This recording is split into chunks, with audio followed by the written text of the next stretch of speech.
Alors bonjour, aujourd'hui nous allons faire une petite vidéo externe. Donc on va aller se promener un petit peu, il fait beau, on en profite. On est le dimanche 7 mai, c'est les élections en France. Élections présidentielles. Donc aujourd'hui on va parler de ce que je peux appeler ce qu'on appelle la réalité de premier ordre et la réalité de second ordre. Alors ce qu'on appelle réalité de premier ordre, c'est les faits, c'est-à-dire ce qui se passe et ce qui est observable mais d'une manière factuelle, c'est-à-dire plutôt une description de ce que l'on peut observer. Et le monde, donc la réalité de second ordre, qu'on pourrait appeler le monde B, et la réalité de premier ordre, le monde A, ce serait plus simple on va dire. C'est le sens qu'on donne aux faits. Et c'est là où tout se joue en fait. C'est là où c'est vraiment quelque chose d'important. Ça a l'air de rien, ces deux notions, mais vous apercevrez que quand on discute avec quelqu'un, finalement, on discute que du sens qu'on donne aux choses. Et ce qui crée beaucoup de tensions, et surtout, ça peut aussi créer beaucoup de quiproquos et de confusion. Surtout si par exemple on reste sur des valeurs ou sur des discours qui,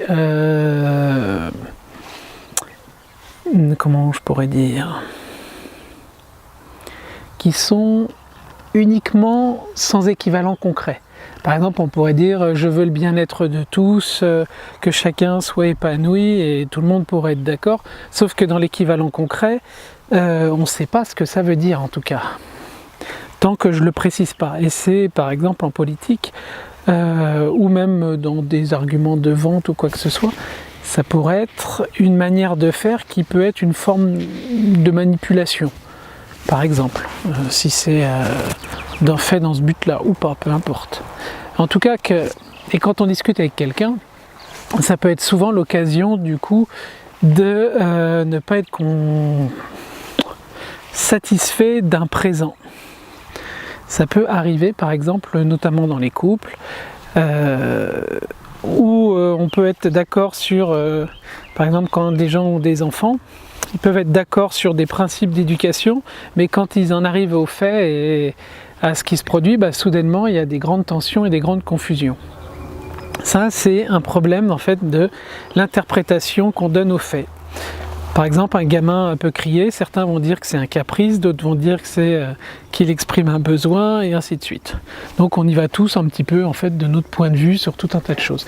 Bon là on se balade dans le jardin, je ne sais pas si vous avez remarqué, mais il y a un peu beaucoup de déchets végétaux, parce que j'ai dû faire élaguer la haie notamment.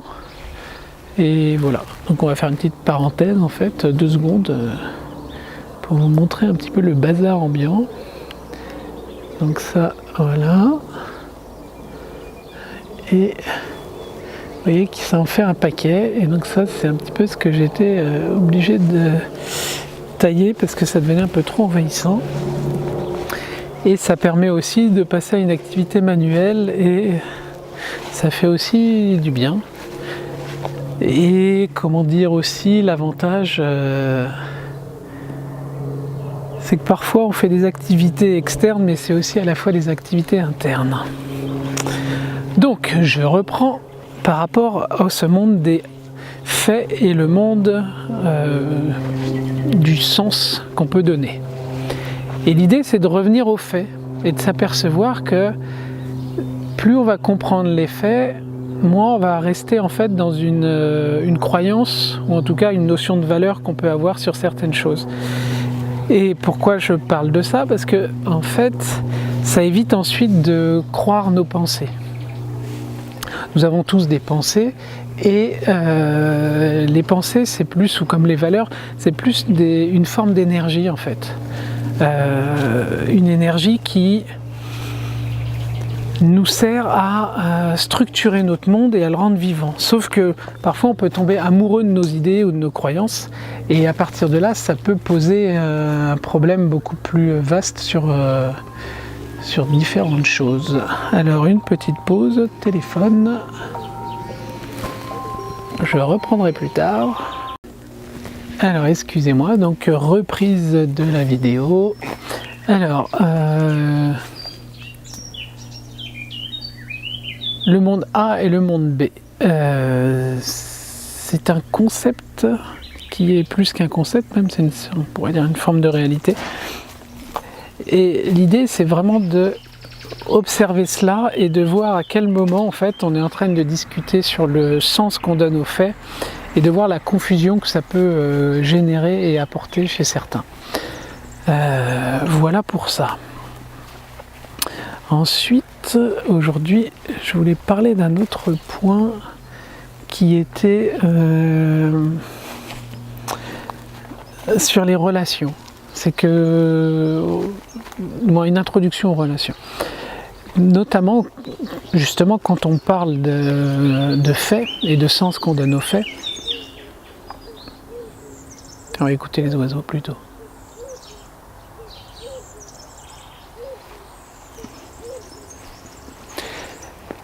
Le sens qu'on donne aux faits.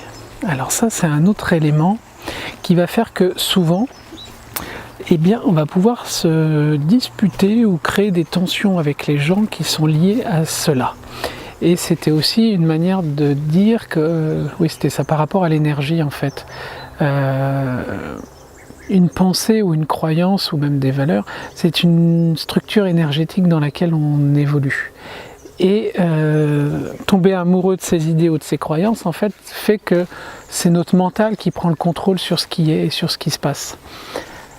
Plutôt que de laisser en fait une forme de vide mental, et qui serait plutôt une manière d'accéder à une autre forme de connaissance.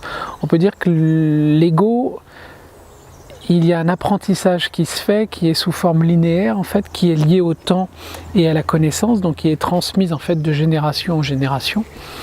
Et cette forme de connaissance est assez longue et plutôt laborieuse, on va dire, puisque ça fait quand même plusieurs centaines d'années, même millénaires,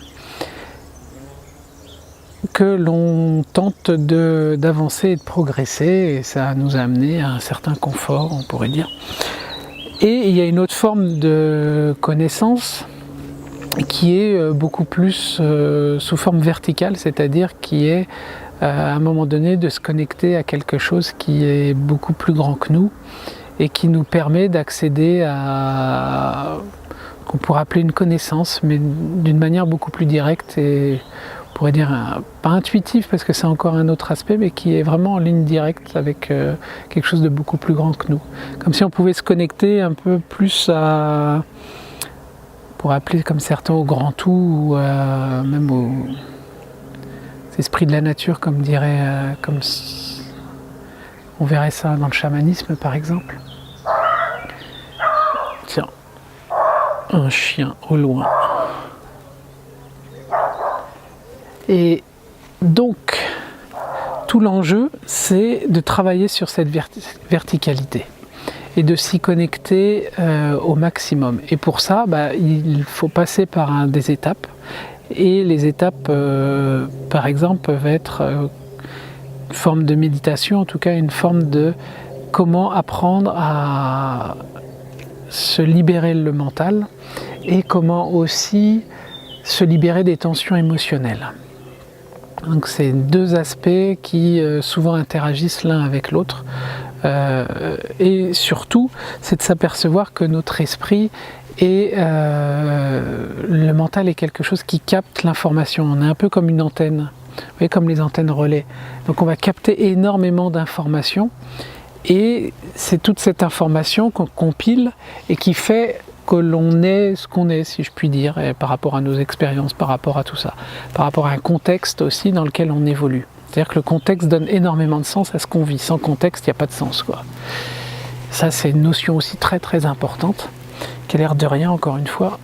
Parce que les gens ne sont pas comme ci ou comme ça. Ça, c'est un piège. Les gens, du moins nous agissons en fonction d'un contexte donné. Ça peut être aussi en fonction de croyances, de valeurs données. Et plus on va s'accrocher à certaines choses, à certaines idées de nous-mêmes ou même de comment doivent être les choses, plus parfois on limite en fait notre capacité à accéder à une connaissance plus profonde et plus vaste.